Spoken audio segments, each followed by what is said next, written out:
Thank you, Holly, and thank you all for being here. So, welcome to, amazingly, the 10th Noirwich Crime Writing Festival, which is, as Holly said, run by the University of East Anglia and with our partners, National Centre for Writing, Waterstones and the Crime Vault. A special thanks, of course, to National Centre for Writing, who are the co-sponsors of the Noirwich Lecture and who are hosting this event in the wonderful Dragon Hall, and Margot. They are facilitating Margot's stay here, and she's in the wonderful cottage down there, which was simply fantastic. So 10 years ago, we invited to the inaugural Noirwich Crime Writing Festival my favourite American crime writer, Megan Abbott. Now, 10 years later, we are extremely fortunate to be able to welcome to Noirwich my new favourite American crime writer, Margot Dauaihy. This is what Megan Abbott had to say of Margot's debut novel, Scorched Grace. Vibrant, crackling, and deliciously insubordinate. This is what Margot's publisher, the brilliant Gillian Flynn, author of Gone Girl, of course, had to say. Within 5 pages, I was in love with this novel. Sister Holiday is my kind of character, flawed, dark, buoyant, and often laugh-out funny. The novel has blazed across the US this spring, winning fans, accolades, and awards from New York to Los Angeles, Chicago to New Orleans, where it's predominantly set. However, Margot is not just an extraordinarily innovative, timely, and captivating writer of long-form fiction. She's also a poet, a multimodal, multimedia, or if you like, literary digital artist. She is a scholar and now an assistant professor at Emerson College, Boston, teaching on their popular fiction, writing and literature MFA, and she is also co-editor of Cambridge University Press's landmark series, Elements in Crime Narratives. For now, please welcome Dr. Margot Dauaihy to Norwich to give this year's Noirwich Lecture, Breaking Boundaries, Noir, New Technologies, and the Power of Representation. Thank you, Margot.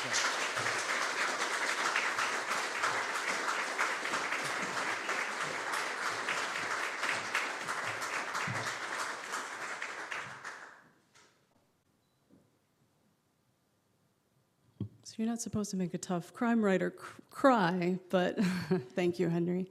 And thank you, Holly and Kate, and everyone at the National Center for Writing. I think we got it.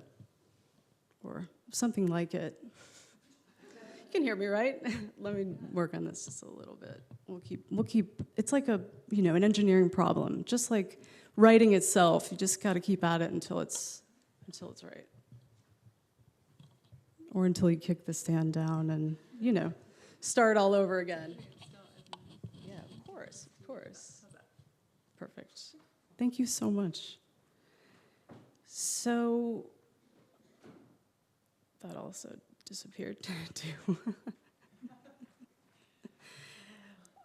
It is incredible to be here in Noirwich. It's actually a screenshot that I took during the pandemic as an inspiration to keep writing, to keep going through these moments of uncertainty. Thank you so much. At least you can see this. Oh yeah, there it is, disappearing.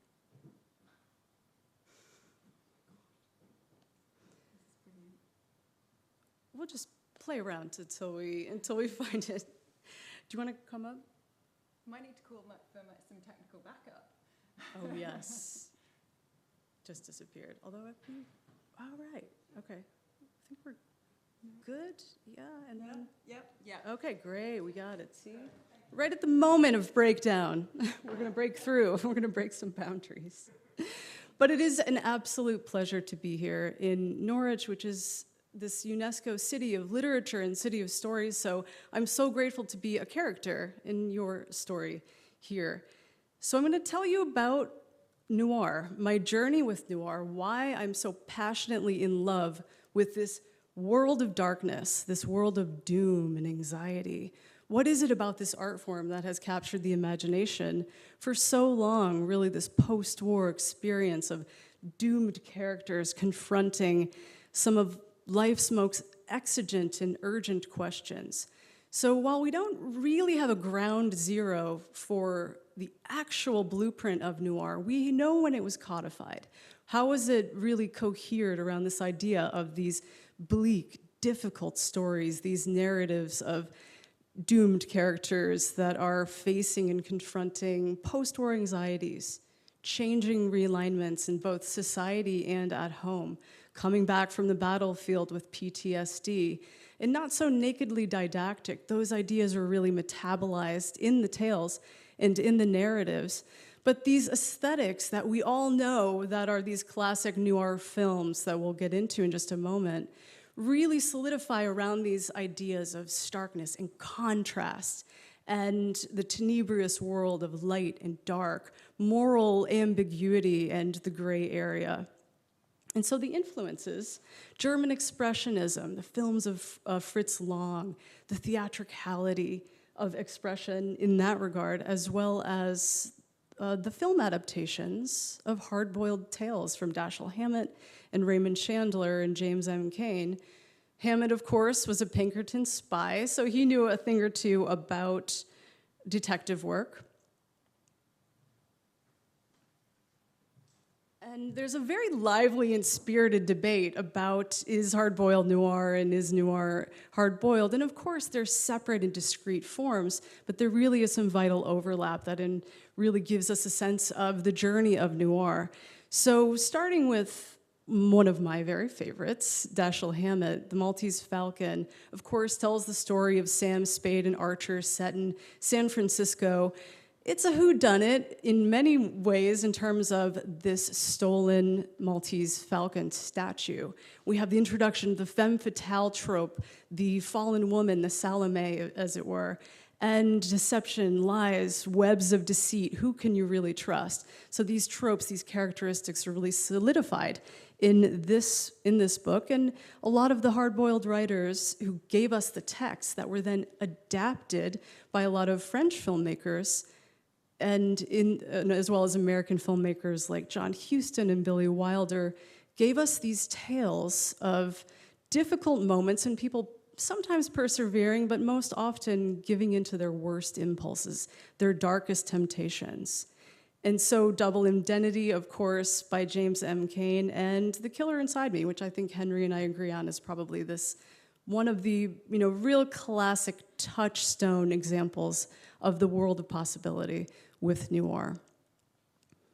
Jim Thompson is from Texas,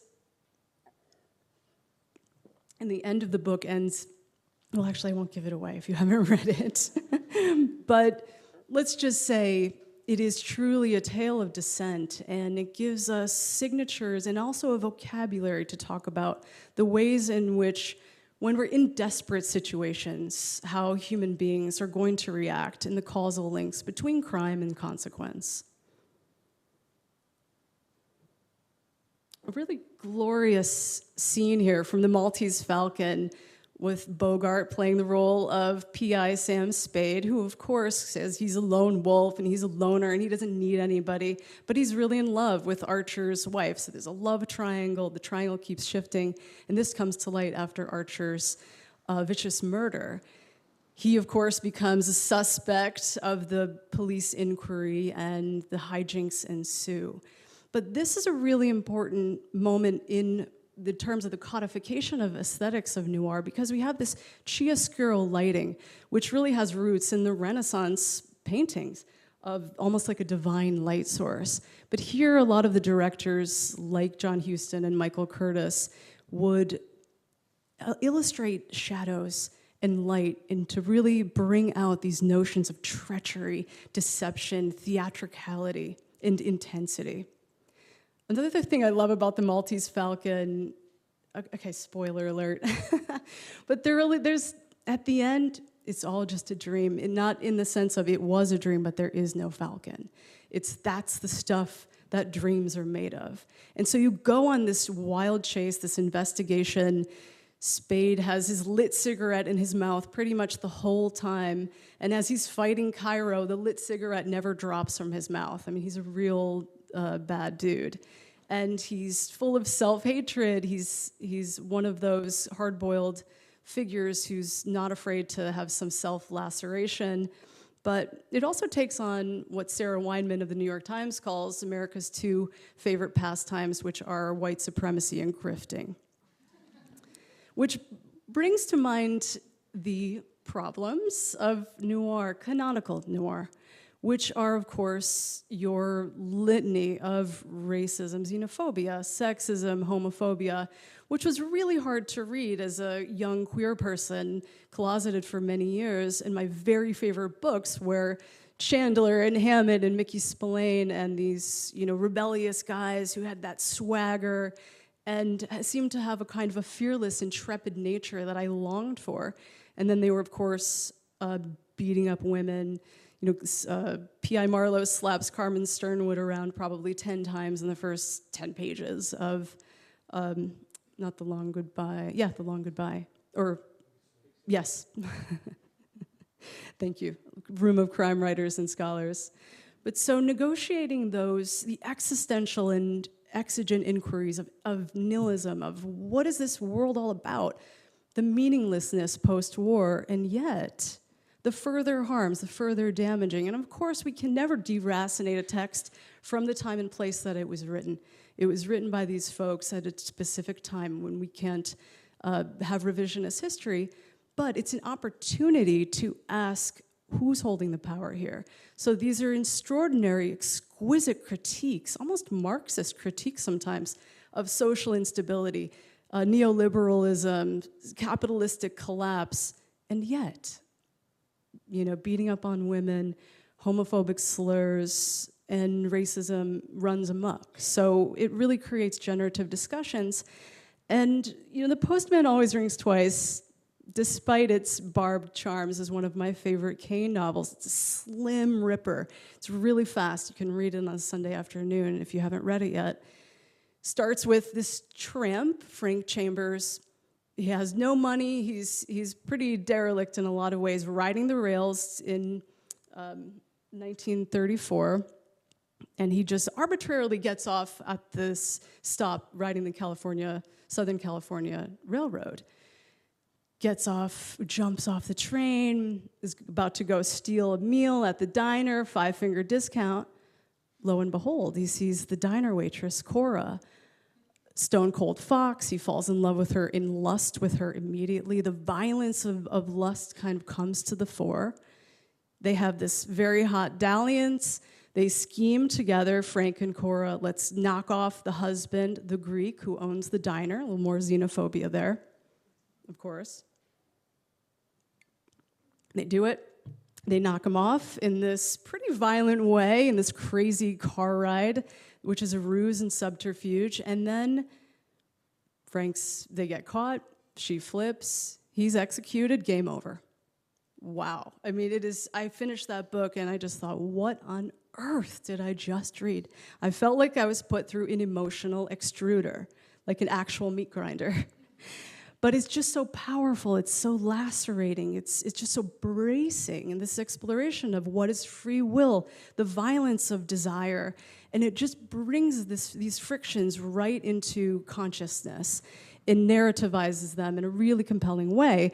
Albert Camus reads The Postman Always Rings Twice, and he's on record saying that was the model for The Stranger. So always, always, noir is a dark heart of innovation in culture. Not such a great film adaptation, but nonetheless part of the canon by Billy Wilder.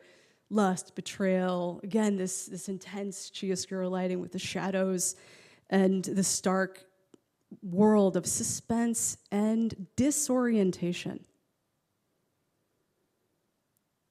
I love Mildred Pierce. I know there was a remake a couple of years with Kate Winslet. I have to say, I think the original is just stellar. It is so messed up. Oh my God.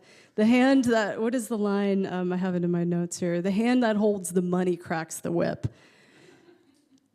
Right?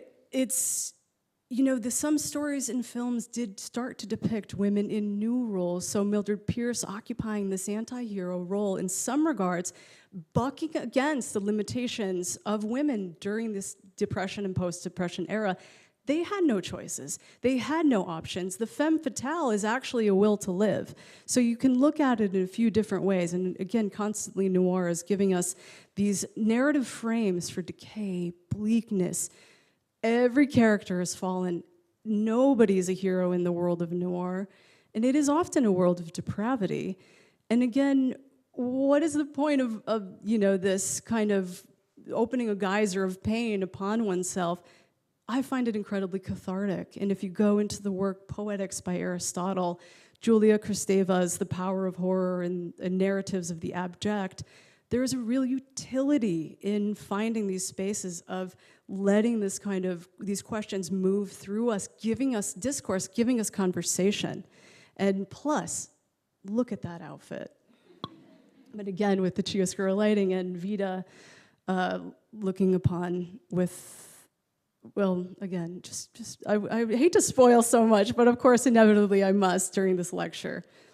Orson Welles, characters are doomed, morally ambiguous. You got the police in A Touch of Evil, the corrupt police captain, played by Orson Welles himself, and your stalwart narcotics officer, Charlton Heston. There's a bombing, there's fire, corruption, but always this blurred line between what is good and what is evil. This is just some of my favorite content in the world of noir, starting with Vera Casperi's Laura, which published in 1943. And so again, we have women occupying more than just the corpse, more than just the femme fatale, a center of intrigue, of a real cipher to be decoded.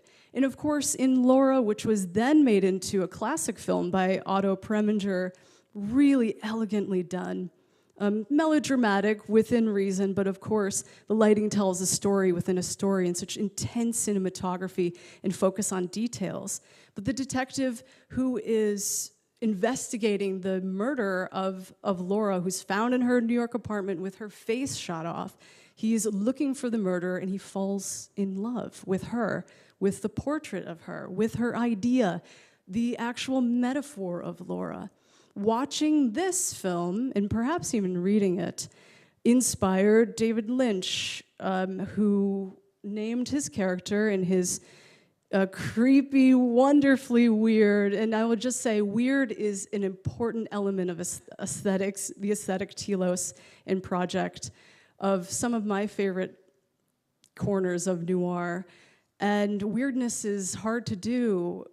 AI cannot do weirdness. AI can replicate it, but it can't. When you dig deep and you go into the things that are really curious and strange and odd, I feel like that's really the magic. And very often, as we see, very often that's actually what, I'm just so excited about weird noir, that is really what sparks the fire and catalyzes new ways of thinking. Don't you just love art that makes you want to make art?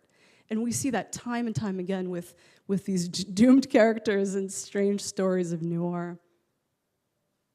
So Twin Peaks came out with, again, Laura, and Laura, 3 Lauras, and actually 4 Lauras, which will come up next. But Twin Peaks came out in 1990. I was too young to watch it when it came out. I saw it a couple of years later when, I guess 6 years later, I turned 15, and I fell in love with Laura Palmer, a dead body. It was a very strange experience. You'll understand a little bit more when you see some work that I've made for Noirwich, 10th year anniversary. But in that spirit of art creating art, intertextuality, Botkin's theories of the ways that we make meaning and how books have a larger story to tell when we look at them in concert and in dialogue with one another.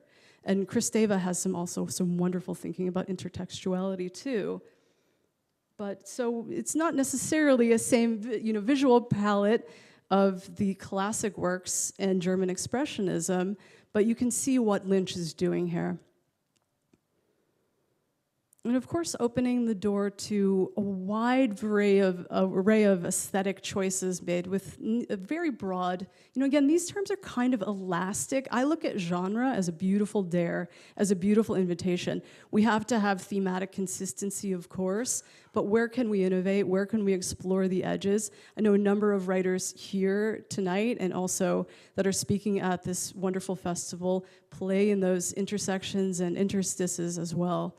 But so these are two of my real favorites, hallmarks of what I would consider neo-noir, Blade Runner and Memento. And there's this fusion of the noir concerns with cyberpunk and techno-critical themes, explorations of dystopian futures, and what is real, what is an illusion. So in the case of Blade Runner, of course, you have psychological questionability and motivations, replicants or real, what is love, and of course crime and corruption.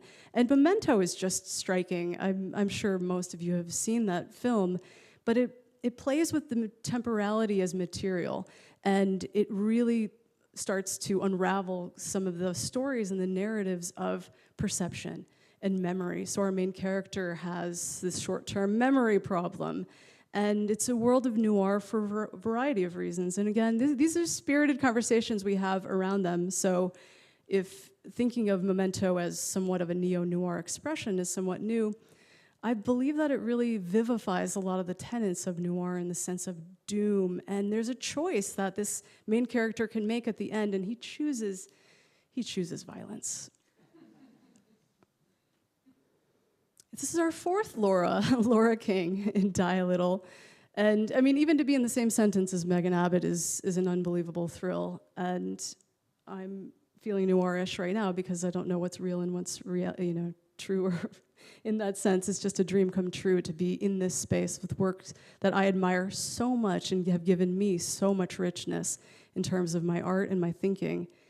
And of course, we have the violence of domesticity, some illicit questions around Laura and her brother, vice, the shadowy, mean streets of Los Angeles, and a beautiful, excellent bit of wisdom from Lee Horsley, who was a former mentor of mine and a brilliant writer and scholar, who says that this was really a re-articulation of the femme fatale trope. So we're constantly looking for ways to both vivify and reimagine. And tropes, I think they're a beautiful language that we, this detective, the beleaguered detective, the hard-drinking sleuth, they're a language that we can speak. There's a taxonomy. So then how can we invent, reinvent, expand, be more inclusive? And so Megan Abbott's a great example of that. And so now we start to see noir, which has always existed across mediums, graphic novels, comics. We start to see them, so for example, Sin City, Frank Miller in 1991, some, again, a little elastic on the Veronica Mars because it is more hard-boiled, but that first season in which she's trying to avenge the vicious murder of her friend, and you don't know who to trust. So these central questions of who do you trust, and in when and where and why, and who has agency, power, powerlessness, and the kind of dogged obsession with revenge. And making bad choices is also part of the experience. So this is an episodic example. And this scope that I'm sharing with you, it is, unfortunately limited to mostly North American creative productions. That's just because it's mostly my area of study. My specialty as a scholar is queer and trans crime fiction, specifically hard-boiled fiction, and so critical into creative methodologies. But just to say, there's so much globally that's also happening that I could point to if we had 4 hours. But we can talk about that more. And then as we move into more mediums, these video games, which evolved from quite simple point-and-click types of interactive hypertext explorations into really robust, elegant, gritty, dark, lyrical video games. So Max Payne is a great example. Max Payne, pun on maximum pain. This by Remedy Entertainment, which is has 3 seasons. And I'm curious about our community here tonight. How many folks are into gaming or game at all? Yeah, so quite a lot. Let's chat afterward. because I'm really interested in the noir video game experience, and there is an interesting and growing body of work. And in a really great book of scholarship by Ben Ackett called The Noir Effect, which really takes Sarah Ahmet's thinking about affect theory, looks at gaming itself as, we think of gaming as fun and games, and it's really a wonderful experience. But if we think about it through affect theory, gaming is also rife with what she calls ugly feelings or negative effects and knowing noirishness. So it actually gives the player a chance to transgress against the game. And so Max Payne as neo-noir, the game's noir qualities, or the notion of there's no way out, pretty much like in Memento, and in a lot of those classic works, there's just no way out, do prefigure the particular modes of affect response. Isn't this gorgeous? I just love this. Disco Elysium. If you play the game, and I believe it's available on Steam and maybe a couple of the different platforms, but definitely on Steam, when you play, you are playing the role of a detective with amnesia in a dystopian city. So it's blending noir and questions of self, of existentialism, and the player choices and the actual narratology, so the structure of the narrative is branching narratives. You can take multiple paths. They're utterly intrinsic to the story experience, and not only that, the character. And so we need more representation in noir video games. I mean, in games in general. I don't know if you know about Gamergate a couple of years ago. Vile, horrible time for female gamers. But we need more representation of queer and trans folks in communities of gaming, specifically noir and mystery games. This is a wonderful piece of thinking from Bonnie Ruberg, who we were on a panel of interactive fictions together at a conference a few years ago. Playing queer, like queer interpretation and queer game design, can be seen as a transformative practice that reframes and remakes video games from the inside out. This is really fantastic. And it's called Her Story, and the suspect tells her story 7 times. You play the role of the detective to suss out patterns and inconsistencies, subterfuge, deceit, or perhaps the truth. And you take on the role of the detective who's tasked with a cold case of finding a missing person. And while this is not a classically, Hallmark noir experience, what I really like about it is that it finds the space to question yourself. And I think that's really important in terms of the pathways for the reader and building in this first-person experience. So basically, you're the narrator as you play this game. And it's also really neat that the interface is designed to mimic this retro VHS system from the 1990s and an old-fashioned database that you can look up. Has anyone seen the Black Mirror Bandersnatch or played it, as it were? Yeah. So this was about 3 or 4 years ago, 2018. Black Mirror Bandersnatch was quite revolutionary for when it came out. So this notion of choosing, you're given these choice points as part of the narrative experience, and whatever you choose, just like those little books we used to play with our pens and pencils as kids. So it gamifies the watching, and then it also gives viewing into the game. It's a really interesting merger that is a cross-pollination. And I like to think about something like Bandersnatch in terms of Botkin's theory of chronotopes and that idea of time and space and narrative, and how a chronotope refers to that intrinsic connection between time and space within a literary work. So it's a way of understanding how time and space are interwoven. So this is so crucial in something like LA Confidential, or in my book, Scorched Grace, where you have, a city as protagonist. And very often the menacing, shadowy, unknown territories of noir are really part of that grim and a bleak situation. And so it's really interesting and vital to look at these innovations and go back to some of the core theory. And so now we're branching into intersectional crime fiction, which I'm going to lift the lid on noir a little bit and just run through a couple of what I believe are very important case studies in exciting and just vital intersectional crime fiction. And just to, if for folks in the back, if you can't see this text, this is a really important quote. It's really the governing light for most of my life in pedagogy. Diversity is a fact, equity is a choice, inclusion is a goal, belonging is an outcome. So diversity is a fact. This is our multicultural world. Our noir should reflect that. Our crime fiction must reflect that. One of my favorite books of the past few years, My Sister, the Serial Killer, and I'm just stunned. I've read it about 3 times. These remarkably pacey chapters that Braithwaite just unbelievably calibrates, that are pacey but also very rich, and she layers these withering critiques of family dynamics and gender and power and powerlessness. But really, there's so much heart, and it's this beautiful love story between a sister who just wants to care for her sister. White Horse by Erica T. Worth came out last year. It was a book of the month in the US. Really remarkable. It was a highly successful book. It's a great example of new wave indigenous, not exactly noir, but it's indigenous mystery. And there's some light horror, and it really plays in these porous boundaries within tribal justice. This protagonist really raises and plays with some of the tensions between rural indigenous folks and city Dene, as she calls them. And the violence is really elegant and beautiful, just like with some of the other books that I'm going to share, in that it gives you this forum to experience, to express, and to just move these feelings through the body.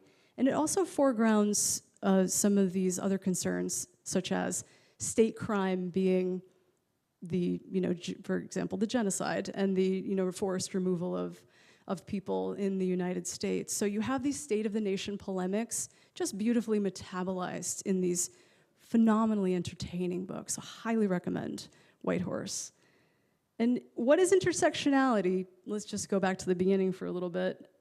Kimberly Crenshaw, professor at Columbia Law School, coined the term a few years ago, that it's a lens, a way of looking at overlapping or intersecting social identities and related systems of oppression, domination, and discrimination. And she came up with this series. She's a legal scholar and, of course, literary and media scholar, to describe the nested challenges faced by Black women in America. And this theory has been, unfortunately, weaponized against people that are looking to make progress in the US by Governor DeSantis, for example, in Florida, who's gutting diversity initiatives, and with really dire consequences, people are dying.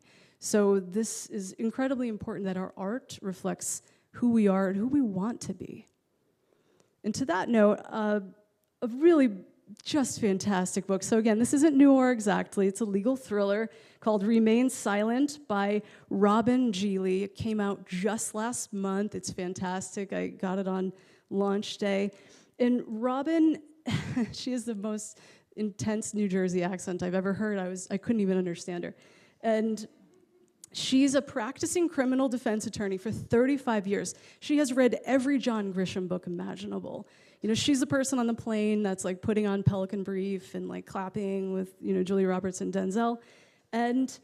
But she's a trans woman, and she wanted to write a legal thriller, crime fiction, starring, that really gets into the weeds and granularities of a legal thriller with authenticity and imagination. So she wrote her own series, and the New York Times called it a groundbreaking series. It's terrific. 3 books in it. Highly recommend. And what I love about this, it's by a trans author featuring a trans attorney, and it's a wonderful counter-narrative to all the vile, heated rhetoric. It's become very politically expedient to scapegoat people at the margins when society has challenges.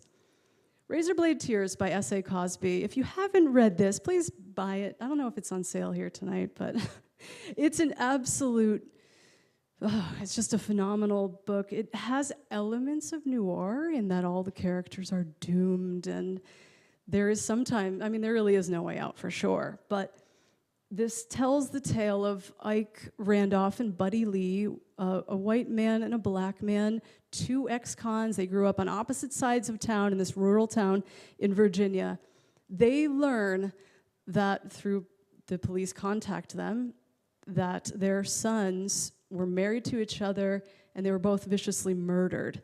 So these guys who never met sort of were very suspicious of each other. They form an alliance to find out who murdered their boys. They rain down vengeance.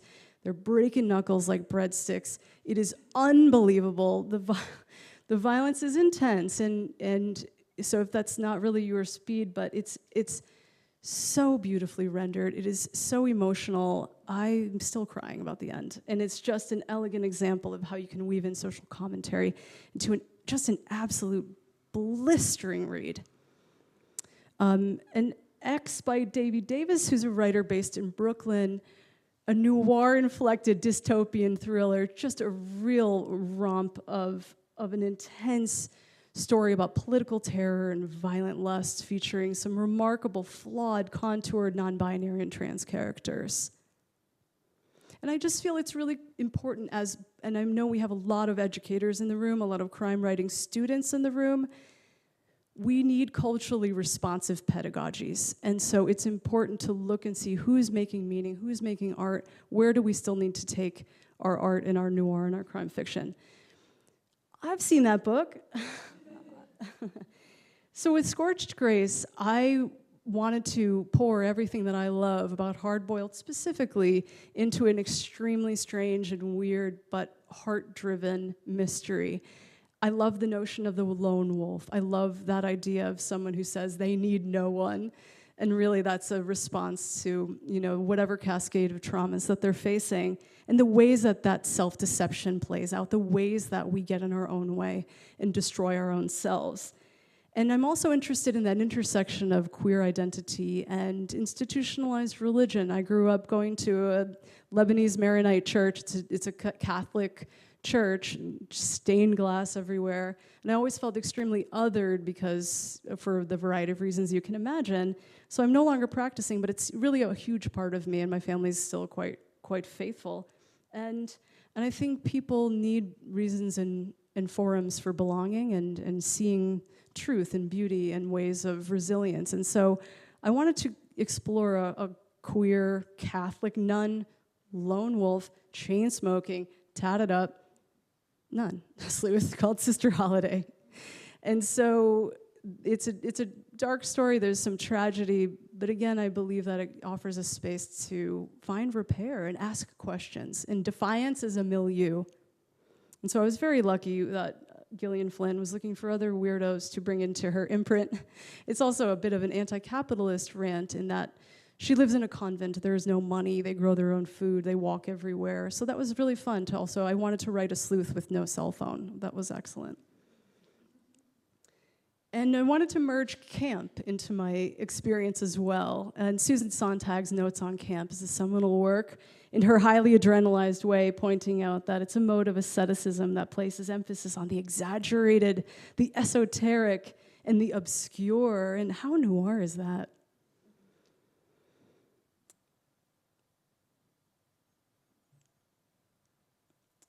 And this is my second book, Blessed Water. They animated the cover. This is the second in the Sister Holiday series. And as you can see, it's campy AF. It also shows us this character, one eye is covered. It's a play on obfuscation and occlusions. The camera is a way of seeing, and so all of that's really in the book. And so as we move through these video games and interactive experiences, thinking more broadly about crime fiction's potential, I want to take it even further. So kinetic noir, XR noir, AR noir, virtual reality noir, to take these hallmark tenets and these ideas and really bring them into new spaces. Because I believe digital literacy and rethinking narrative interface. So this is a piece of ancient technology. It's my favorite piece of technology. It's beautiful, and we do privilege it in the classroom and in media, and that makes sense, and I love that. there are also other interfaces that have yet to be explored, and our students are coming into our classes and workshops with tremendous, robust knowledge of these digital tools and other narrative modes. So I think it's really important to bring all of this into the ways we think about crime writing. Here's a really interesting augmented reality game that's in development, actually. It uses geospatial location to bring Noir into wherever you are. It's a little bit like Pokemon Go, but there's a really interesting narrative doomed quality. Pokemon doomed. But I'm sorry if that's crossed out. It should be underlined. But queer erasure poetry. Queer and trans crime fiction absolutely promises new forms, new spatialities, new temporalities, and new narrative arcs. It really is an exciting time to just think more broadly about the notion of crime. And for us, in the community, we were criminalized up until very recently and always cast suspicion upon. And so we have something to say about crime, and it's also around the world. It is very much still criminalized. So I keep all of that in mind. Now, there is a content warning. This is a 6-minute virtual reality noirish piece. It's not technically noir, but it's a noir provocation. So I'd like to share just a content note that there are flashing lights, and there is mention of sexual assault. So just take care of yourselves if that's something that you're not really in the mood for right now. But in terms of multi-modality creation, playing with temporality, with process, and making process part of the product, I wanted to make a noir-inspired piece for this festival.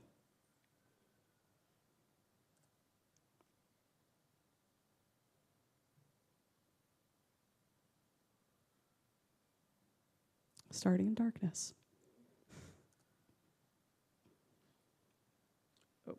When the fisherman found her, naked, wrapped in plastic, her lips were turquoise, the color of trapped light. I watched the lenticular TV, unable to breathe, like I had to play dead, like I was the plastic itself. Sam and I skipped the church fair to watch Twin Peaks on VHS and play murder board. We wrote down clues and suspects on paper, pinned and tied them together with red string. I used the money from my job at the deli to buy my first teenage swimsuit at the Scranton Mall. The suit was the red hue of murder board string, the piercing scream of a stab wound. A zipper ran down the front of the suit, and I imagined Laura Palmer resurrecting herself to unzip it. It was the summer I turned 15. And I didn't buy the suit. I stole it. I never worked at a deli. My only job was murder board, unmasking who killed my love, my life, my wife, Laura Palmer.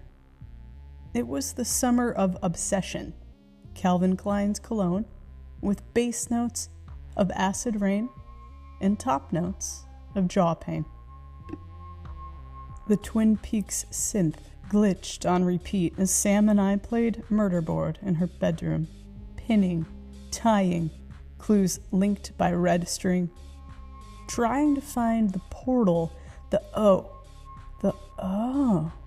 I know who did it. We stopped playing once because a pebble hit the window and Sean and his friends appeared.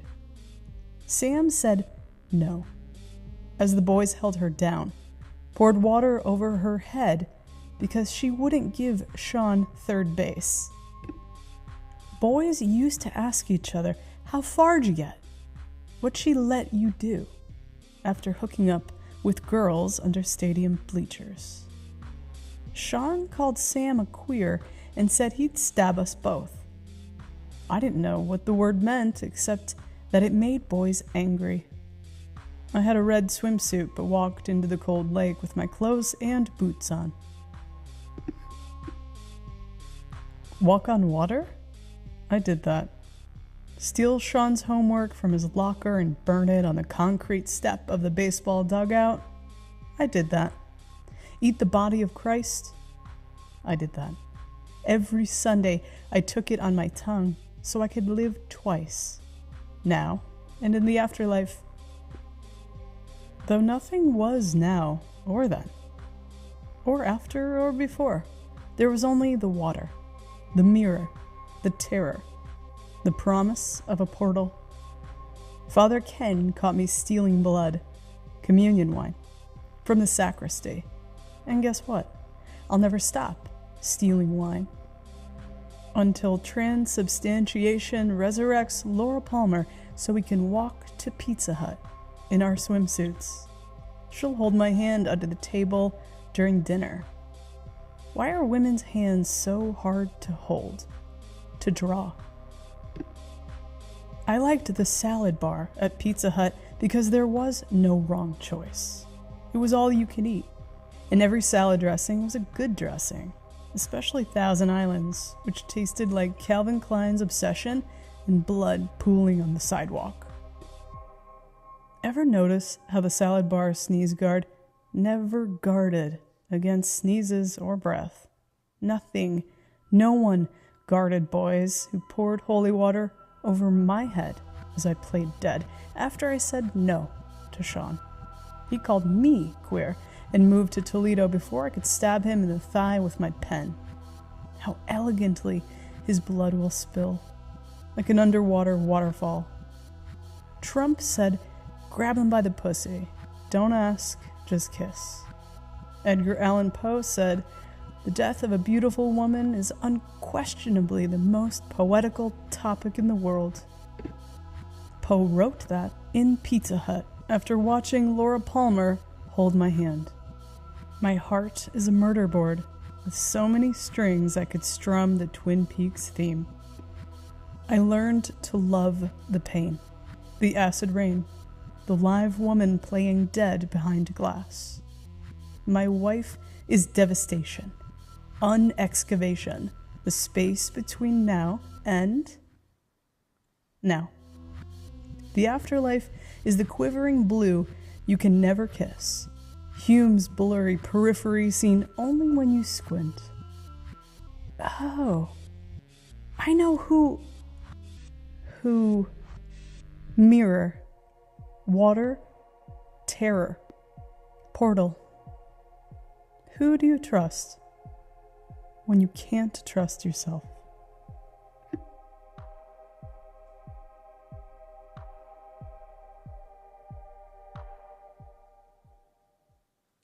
Some virtual reality crime for you. Thank you. So yes, of course, it's a noir-informed piece, but it just rhymes too perfectly not to call it VR noir. As you could tell, I love dark humor, and I think it's a key element, actually, of a lot. I mean, Mildred Pierce is actually quite hilarious, and you know, dark humor, it pairs so well with the exigencies, with the dark material, with the stuff we need to talk about. So I always enjoy and I appreciate when we can find the weirdness, when we can find the full tilt, and even going into the absurd, like something like Fargo or Twin Peaks with the log lady. So that is part of my aesthetic project, and merging Hume and Pizza Hut and all of that. So I like to think of that 3D murder board as a bit of a meta-narrative in terms of this experience of, is it, of course, it's listening. Is it reading? Is reading viewing? When I'm reading a book, I'm viewing it in terms of the cinema of my mind. But I think these multimodal questions really ask us to think about how we create. What are our habits? And for me also, I look at it as some of these multimodal and multimedia explorations, particularly of writing crime fiction, as neurodiverse inclusive. I am neurodivergent, so this is a lived experience of what it's like to have ADHD in the way I have it. I was diagnosed recently. So I sometimes have multiple thoughts at once, and that is sort of what it's like. So lived experiences, own voices, it has a hashtag, but it really is an important movement.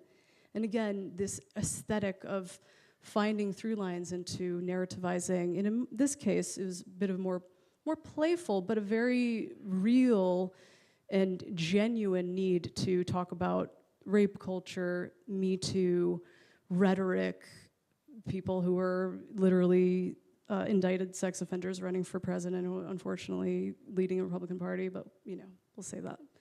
And so, of course, in Queer Awakening as well.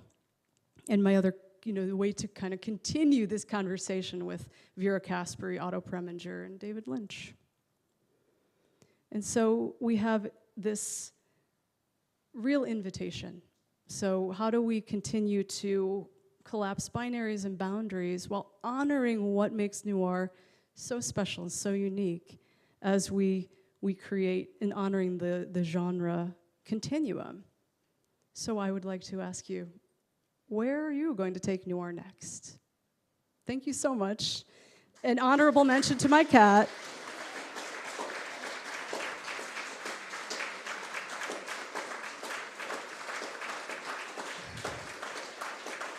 Thank you. I'm on Instagram at Neon Margot, a little nod to Neon Noir. And there's just more information if you'd like it, just my name .com. And my cat is Bear, and he's very important. I know we ran over just a little bit, but yeah, it's the hour. Just a few questions. I've interviewed quite a few people over the last few decades. I don't think I've ever seen a lecture that's so inclusive, so expansive, so inspiring, which normally I'm sort of ready to ask a question, and I'm not sure what I can ask, apart from maybe one thing. Character, actually. Yes. And the character, and then obviously, well, we're a bit short of time, so if you want to ask a question just after, I'll just ask one. Character in relation to, obviously, Scorched Grace, your novel, Sister Holiday, who obviously will be starring in the next novel, which is done and dusted and coming out in the spring, Blessed Water.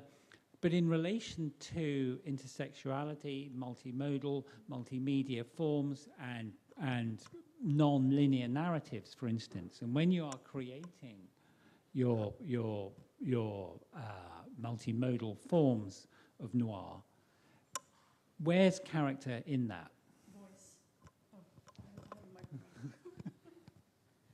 Voice. I think that's the through line. So what are the motivations? We were just chatting about that. So what are the motivations and the context for a character? So in the VR noir piece, I just went into virtual reality. So I use the Oculus Quest 2 and Google Tilt Brush, which is really used by painters and sculptors. But I thought, I want to turn this into a writing, I want to skywrite, or I want to do something. So I was thinking I wanted to create a piece to bring to this beautiful city, to bring to this incredible festival, and to you wonderful people. And so I chose a completely black background. So you're floating through space. It's quite disorienting. So I used that disorientation, in that instability, and I thought first of what is that internal monologue? So what is the character saying to themselves?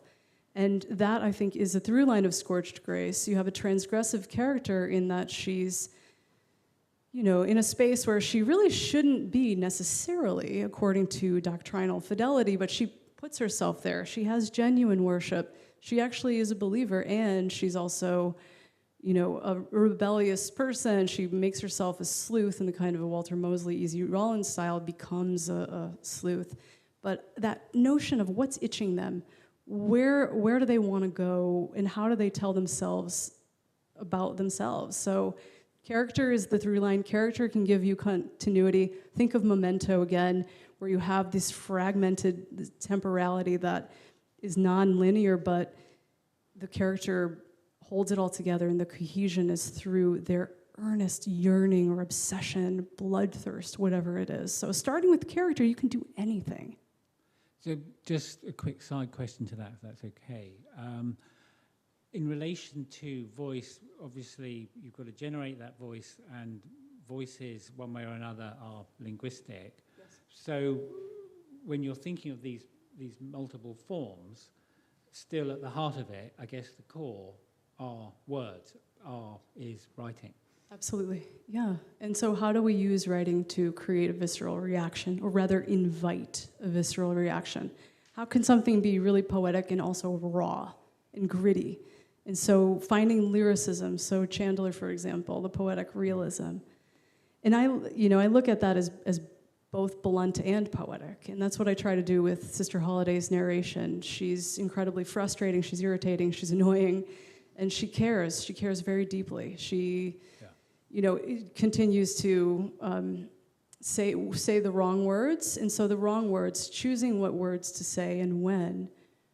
Also withholding, what is said in dialogue versus then what is, known in the mind is a beautiful device. We can get, dialogue does so much of that work. But in the piece, like with the VR Noir, which actually, I would love to start creating these little they're almost like micro-fictions or sudden fictions or flash fictions to show almost as if they were a chapbook or pamphlet or something like that, but in museum spaces or other spaces where stories really aren't necessarily privileged or foregrounded. But I do think that they're just great opportunities to choose words very carefully because, the linguistic component is part of it, but also insider, jokes that you tell yourself or slang or shorthand, that's all part of the narrative experience for me. Do we have a quick question or two? Yes, just here, thank you. If you I can probably hear and repeat. Everyone. Oh. Oh, thank you very much. It's an inspiring lecture. And you touched on AI, and I just wondered whether you think it's a threat to authors. Obviously not weird, which is great. But I actually work in the film industry, and 75% in this country shut down at the moment because of the writers' and actors' strike. So, one of the biggest things they're striking over is the threat of AI. And rightfully so. Yeah, exactly. And we all support it. But I just wondered how it's a thing. It's happening already, and I wondered if you see it for authors as a threat, or yeah, I mean the or train. we'll all get really weird. Well, thank you very much for that question and for your just being here. I'm neither a tech I'm neither a tech utopian nor a tech pessimist. I love technology and tools. The tongue in the mouth is a tool, so I look at it very broadly. Having said that, I am terrified by AI's power because for me, writing is a form of thinking. And so I've worked through so many thought knots and challenges by writing through it. And so if you can just give a prompt, to ChatGPT, then, some of that thinking is redundant. So there's that element. And I do think we have to perhaps, be more creative or resilient or think in different kinds of ways. There's no going backwards. So then, we have to continue to raise the bar on innovation and keep doing what humans do, which is make art about how messed up we are and how beautiful we are and how we need each other. And we need each other in this life. We need one another. We don't have, talents, and we literally have to be together in community. And so if AI is taking away our jobs, it's, I worry about journalism, I worry about the film industry. Scorched Grace is being adapted into a TV series that's all on hold, unfortunately, because of the strike. It's catastrophic in a lot of ways, but I hope that we can come to an understanding that, that it will be used with some consideration or discrepancy. I'm just not sure, but I would just, hope that we all continue to just make art that feels urgent, that feels weird, and that can't be replicated. And some of that is my kind of call to let's think broadly about how we can continue to make art in this world. I'm afraid I think we might have to draw to close because, okay, one more question. Do we one more? Then that, it's always that thing, there won't be the question.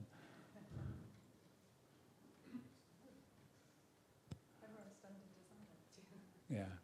So, okay, quick question for me, and then over and out, so to speak. It's clear to me that from reading Scorched Grace and looking at your other work that emotion's really key to what you're doing, and I suppose, how do you see emotion sitting in noir, and also in what, let's just call it a neo and also an expanded noir? Yeah, I think when we talk about motivations, why do people make the choices they make? Love, revenge, hatred, finding a place in the world.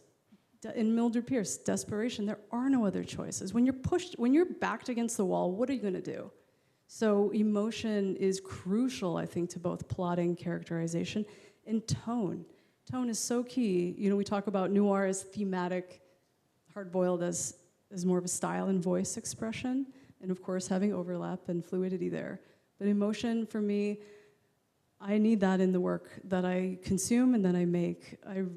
I feel like it is what makes it transcend and what helps it stay in your mind and in your heart. This almost this communication, this really beautiful exchange between one soul and another. So yeah, emotion is key. Thank you, Margot. So, Margot Thanks. Dauaihy, thank you so much for giving the lecture, for being a complete star of the 10th Noirwich and coming all the way over. And you are so productive, not least that actually, as I understand it, 8:45, you're going to be jumping on a Zoom to teach your class in Boston. So anyway, grab Margot quickly down there, have a drink, buy a book, get the book signed, and there's some Pinot Noir to drink. I think, Holly, that's everything? Yeah, the books are downstairs, courtesy of Waterstones. So thank you. Oh, not downstairs, they're waving. The books at the back. The books are at the back, the Pinot Noirs downstairs. Okay. Margot, thank you very much, and thank you all for coming.